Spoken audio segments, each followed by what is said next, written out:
안녕하세요. 이희명입니다. 역반에서 선정한 7월의 인물은 독립운동가 유만수 의사가 되겠습니다. 이 유만수 의사는요, 1945년 7월 24일에 있었던 부민관 폭탄 의거를 주도했던 그런 인물인데요.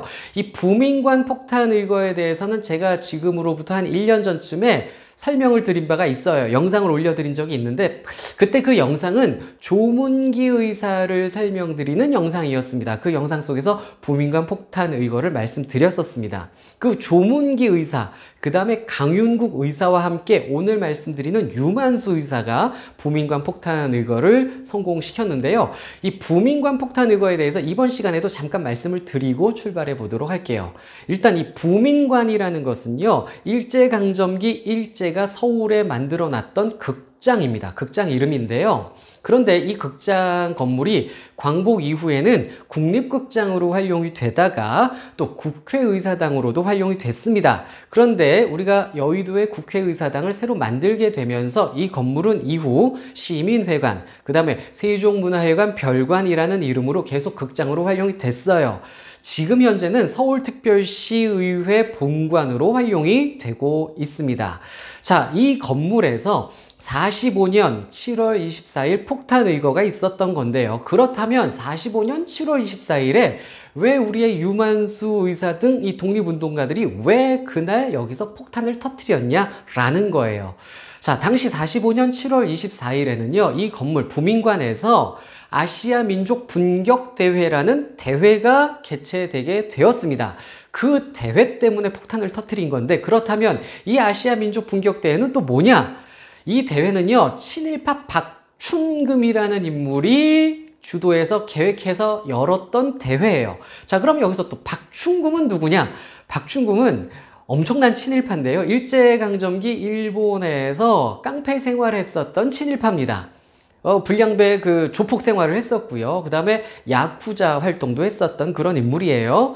그리고 23년 관동대지진으로 있었던 관동대학살 때 일본 우익단체와 손을 잡고 선동에 앞장섰던 그런 악질 친일파가 박춘금입니다.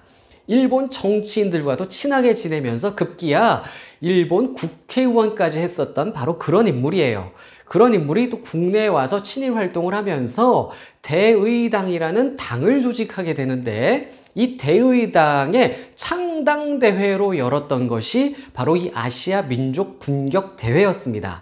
그리고 이것은 대의당의 창당대회일 뿐만 아니라 친일파를 결집시키고 또 일본에게 잘 보이기 위한 그런 대회였는데, 자, 당시 45년 7월이면요, 일본이 패망해 가던 바로 그 시점입니다.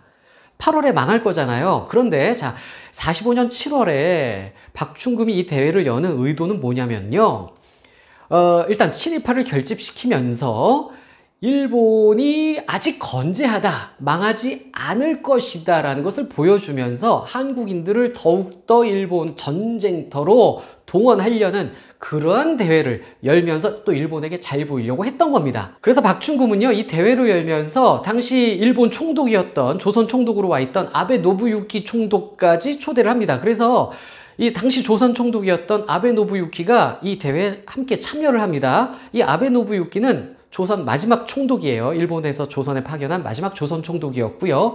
이 아베 노부유키 총독 외에도 여러 일본 장성들이 참여를 하고요. 심지어 만주국 대표도 참여를 하고요. 여러 친일파들이 참여를 하게 됩니다. 그런 대회를 열면서 이 친일파들, 그리고 친일파와 손잡고 있는 일제가 마지막 발악으로 하는 것이 바로 이 대회였습니다. 이 대회에 유만수, 조문기, 강윤국 의사가 폭탄을 터뜨린 것이었죠. 그럼 여기서 이제부터 유만수 의사에 대해서 간략히 말씀을 드려보도록 할게요. 유만수 의사는 1924년 경기도 안성에서 출생을 했는데요. 1940년대 초반에는 일본에 건너가서 일본 강관주식회사라는 곳에서 노동자 생활을 했습니다. 그때 그의 나이가 뭐 17, 18 그런 시절이었어요. 그런데 일본 강관주식회사에서 노동자 생활을 하면서 만난 인물들이 바로 조문기, 강윤국 이런 의사들이에요. 이들을 여기서 만나게 됩니다. 그래서 함께 노동자 생활을 하면서 어떤 일이 있었냐면 일본 사람들에 의해서 조선 노동자들이 심하게 차별받는 현실에 분개해서 노동자 1000여 명을 이끌고 시위를 전개를 했었습니다. 이러다가 일본 헌병대에 체포가 되기도 했었고 이후 회사에 감금이 돼요. 그래서 회사에서 감금 생활하면서 노동을 하다가 급기야 탈출을 합니다. 탈출을 해서 유만수 의사는 일본에서 노동운동을 하게 되고요. 우리 한국에서 일본으로 징용 끌려오신 그런 노동자분들을 탈출시키는 일도 했었습니다.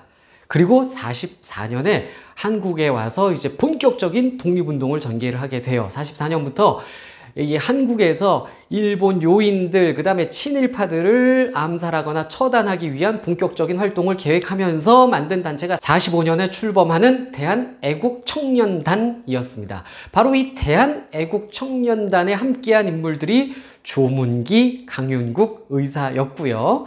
이들 중에 이 유만수 의사가 가장 연장자였어요. 그래서 대한애국청년단의 의장 역할을 하게 됩니다. 그리고 이들이 계획한 거사가 바로 부민관 폭탄 의거였습니다. 45년 7월 24일 부민관에서 아시아 민족 분격 대회라는 친일파들의 대회가 열리고 여기에 일본 총독, 그 다음에 뭐 장성들이 대거 참여한다는 소식을 듣게 된 것이죠. 자, 이 유만수 의사는 어떤 생각을 했냐면요. 일본의 고관들, 특히 총독, 그 다음에 친일파들을 한 방에 죽일 수 있는 최고의 기회다라고 생각을 했습니다. 이런 좋은 기회가 어디 있습니까? 그냥 한 건물에 몰아놓고 다 죽일 수 있는 그런 기회였잖아요. 그래서 이들은 다이너마이트를 가지고 개조한 폭탄을 만들어냅니다. 그리고 이들은 행사장에 잠입합니다.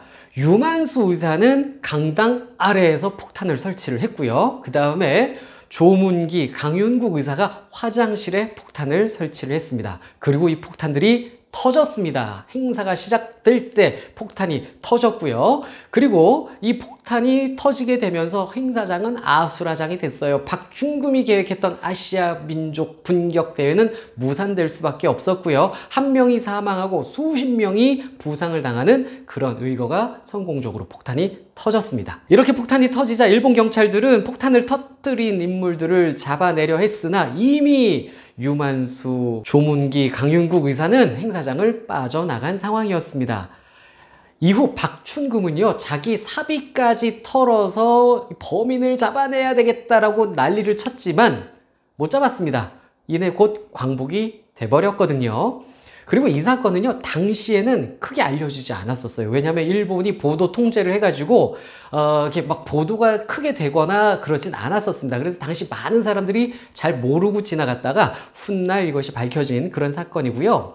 유만수 의사는요, 폭탄 의거 이후에도 광복되기 직전까지 또 하나의 거사를 더 계획하기 위해서, 이뤄내기 위해서 활동을 했었어요. 그래서 도망친 이후, 폭탄 터뜨리고 도망친 이후 경기도 화성에서 야학당을 운영을 하면서 또 제2의 의거를 계획을 하려고 했었는데 광복을 맞이하게 된 것이었죠.